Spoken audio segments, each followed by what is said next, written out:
নমস্কার। ঠাকুরের লীলা প্রসঙ্গ বলতে গিয়ে মাধব পাগলা এবং শ্রী শ্রী রাম ঠাকুরের প্রসঙ্গ একটু বলার চেষ্টা করছি। মাধব পাগলা ঠাকুরের কৃপা পেয়েছেন প্রচুর। তিনি প্রথম থেকেই তাকে কৃপা করেছেন, কেননা মাধব পাগলার মন প্রাণ সবটাই তিনি একেবারে নিবেদন করে দিয়েছিলেন ওই ঠাকুরের রাতুল চরণে।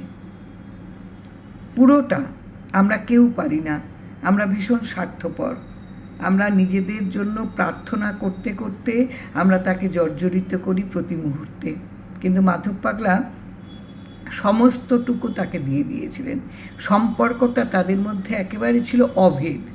আজকে যে প্রসঙ্গটা চেষ্টা করব বলার, এই গুরু আর শিষ্যের যে অভেদ সম্পর্ক, এটা মাধব পাগলা স্বপ্নযোগে বুঝেছিলেন যে গুরু আর শিষ্যের মধ্যে কোনো সম্পর্কের কোনো ভেদ নেই। মাধব পাগলার শুয়ে ঘুমোচ্ছেন, স্বপ্ন দেখছেন বর্ষাকাল, চারদিকে জল থই থই।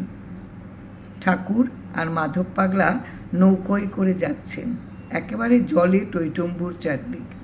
মাধব পাগলা ভাত রান্না করেছেন আলু সেদ্ধ দিয়ে। ভাত রান্না করে ঠাকুরকে সেই ভাত বেড়ে দিয়েছেন। ঠাকুরকে ভাতটা বেড়ে দেওয়ার পরে ঠাকুর বলছেন, এসো তুমি আর আমি একসঙ্গে খাই। এতে মাধব পাগলা সংকুচিত হয়ে পড়ল যে এ কি বলছেন ঠাকুর। এই সংকুচিত হওয়ার মধ্যেই ঘুমটা তার ভেঙে গেল এবং এমন দুঃস্বপ্ন বলে তার মনে হলো, এ আমি কি দেখলাম।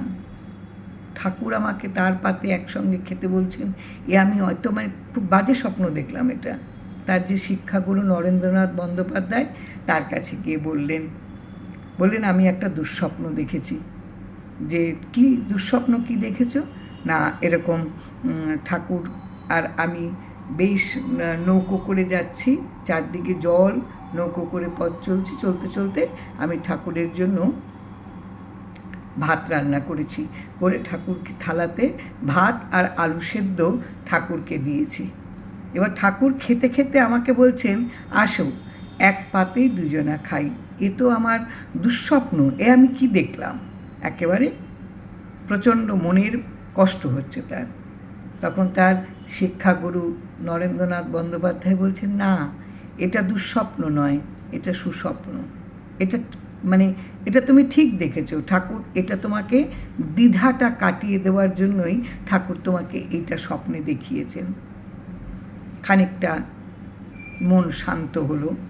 রাত্রিবেলায় আবার শুয়েছেন, আবার স্বপ্ন দেখলেন সেই একেবারে চারিদিকে জল, নৌকোতে ঠাকুর আর মাধব পাগলা। ঠাকুরকে ভাত রান্না করে আলু সেদ্ধ দিয়ে থালায় খেতে দিয়েছেন, গ্লাসে জল দিয়েছেন।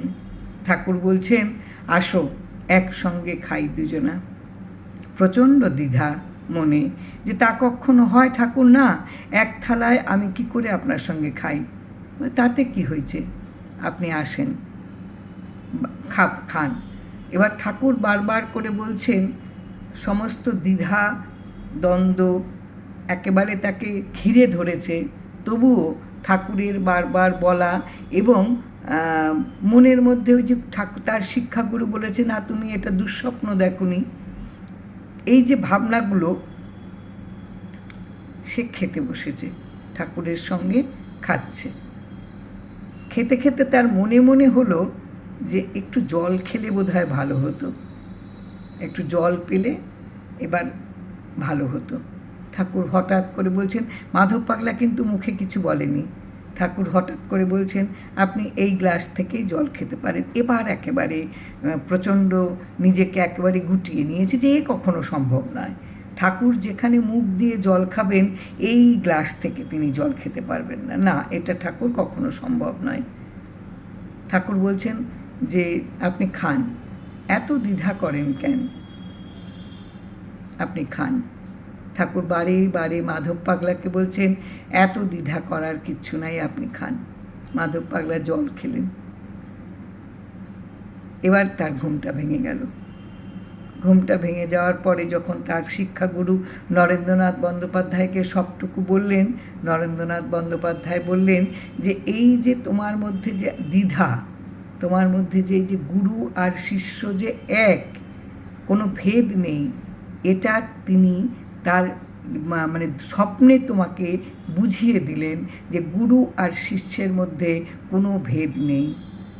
তার জন্যই তিনি এক থালাতে খাওয়ালেন এবং এক গ্লাসে জল খাওয়ালেন, সমস্ত দ্বিধা কাটিয়ে দিলেন এবং বুঝিয়ে দিলেন যে গুরু আর শিষ্যের মধ্যে কোনো ভেদ নেই। এই হচ্ছে তার কৃপা, এই হচ্ছে তার কাছ থেকে পাওয়া। জয় রাম, জয় রাম।